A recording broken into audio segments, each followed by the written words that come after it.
What did the Prophet ﷺ teach us in regards to how to react primarily to the fitna of Dajjal?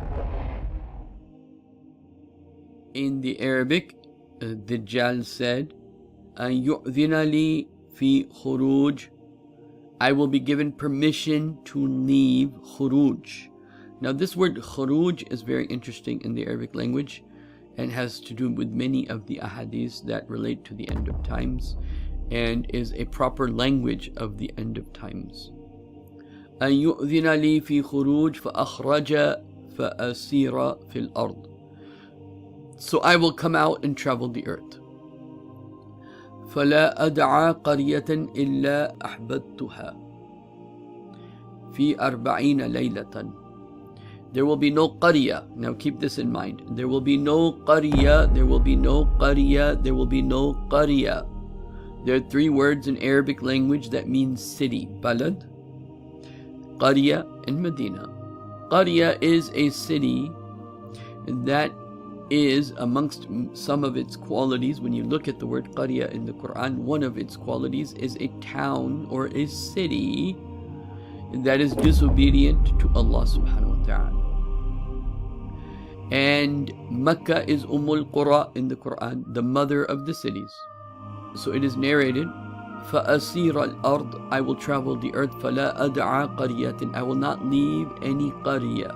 So he says there will be no qarya, no disobedient place except I will go there.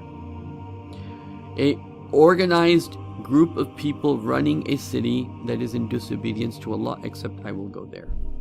Which will be the whole world, as you will see. But this is what Dajjal says about what he plans to do.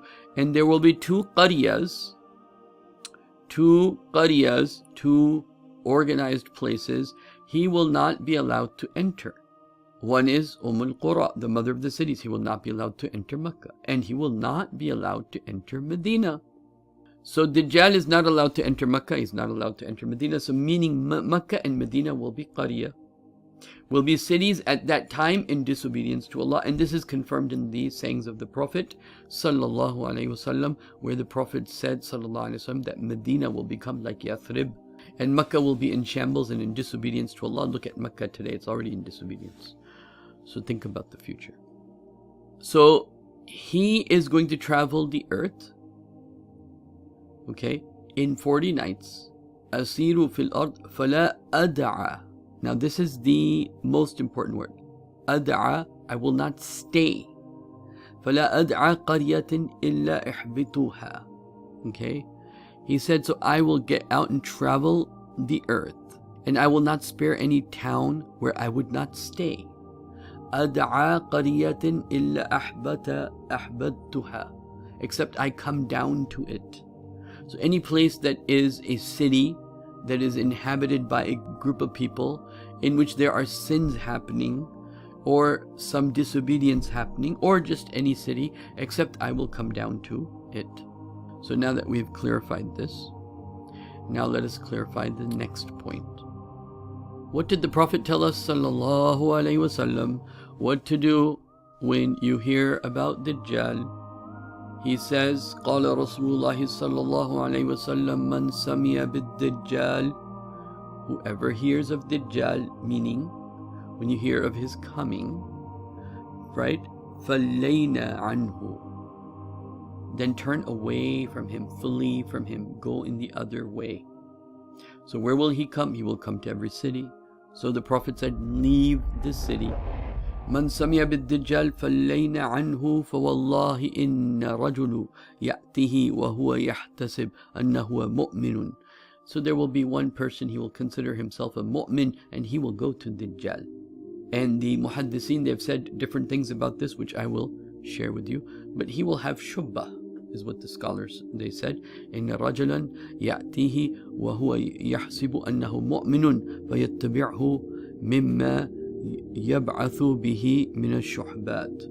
And so he will come to him, he will begin to what? Follow him because of his doubts.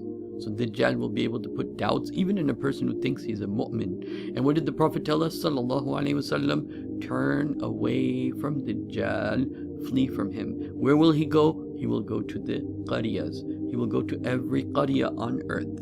The Prophet said, sallallahu alaihi wasallam, the people will flee from Dajjal such that they will go to the mountains. أن رسول الله صلى الله عليه وسلم قال لا يفر الناس من الدجال حتى يلحقوا بالجبال. The people will flee from Dajjal, and where will they go? They will go to the mountains. And at that time, Sharik, when she heard this, she said an interesting question. Ya Rasulullah, فَأَيْنَ الْعَرَبْ يَوْمَئِذٍ. Where will the Arabs be? Where will the believers be? Where will the Arabs be? Hum qaleel. The Prophet, there will be very few of them, because already before Dajjal comes, there would have been, before he comes, a great war in which up to 2/3 of humanity will be lost. And so, when 2/3 of the humanity is lost, whatever is reserved or whatever is protected of that progenies of Islam, then they are the ones that are going to carry the torch on. And where will they go? They will go to the mountains.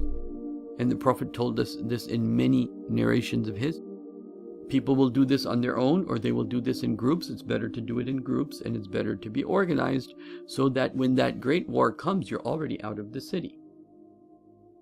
Because, as the Prophet said, sallallahu alaihi wasallam, there will be very few Arabs, very few people left after these great wars. And if you're in the cities, you're going to be in trouble. You're going to be in deep trouble. I don't have time to go into those narrations today, but I have done so in my previous videos. Prophet sallallahu alaihi wasallam said, Dajjal a'war. Dajjal is a'war. He has one eye. Aynun yusar. He's blind from the left eye. Wa jufa'u sha'r. And he has a lot of hair. Ma'ahu jannah wa nar. And he'll have heaven and hell. So he'll go to these cities that are in shambles, that are in desperation, and he'll fix them up and bring back technology. After the war, he'll bring back the Jannah. And the Prophet told us, don't take that Jannah, go to the fire. Go to the fire, meaning go to the mountains. That's the difficult. Go to the opposite of where he's going. He's going to make Jannah on earth. In these cities, every city he's going to go to. And there are other narrations that talk about this. But today, my only point I want to emphasize and make clear is that the Prophet told us, when Dajjal comes, you better be going the opposite direction. Which is not the cities, because that's where he's coming. He's coming to every major city. He's coming to your city. Oh Muslims, he's coming to your city. Dajjal coming to your city. Don't let that happen while your eyes are wide open. My point here is that you have to be prepared to leave dunya in dunya and make preparations to leave the cities. And what is the universal of this in the Quran? The universal of this in the Quran is the idea of hijrah. When you're in a place and you're being oppressed, like the Muslims were being oppressed in Mecca, you make hijrah. When Musa ﷺ, he had his people, they were being oppressed. What did they do? They made hijrah. When your iman is being oppressed, you have to make hijrah. What did the Ashabul Kahf do? They made hijrah. So you will have to make hijrah. When Dajjal comes, he's going to test your iman in the city by making the cities beautiful and full of what it used to be. Because before he comes, it'll be desolate places. Okay? And then after he comes, he'll make it great. And people that reject him, right, they'll have nothing. Right? And he's going to give you heaven and hell. And he'll tell you, either you're with me or you go out and you can't have the treasures that I have. And so Allah subhanahu wa ta'ala, in mentioning this in the surah before Surah Al-Kahf, Allah subhanahu wa ta'ala says very clearly, إِن مِّن قَرْيَةٍ إِلَّا نَحْنُ مُحْلِكُوهَا. There will be no qarya, again qarya, and there will be no qarya, which is where Dajjal will go to, every qarya, illa nahnu muhlikuha. He will go to those, except we will destroy it. Qabla yawm al-qiyamah, except we will destroy it before the day of judgment. So an events will occur before the day of judgment, where all the big cities and all the cities will be destroyed. أو معذبوها عذابا شديدا, or we will punish it with a great punishment. وكان ذلك في الكتاب مسطورا. That makes me shiver, and that is already written in a book. It's going to happen. Your city, my city, is going to be in deep trouble unless we find a way out. La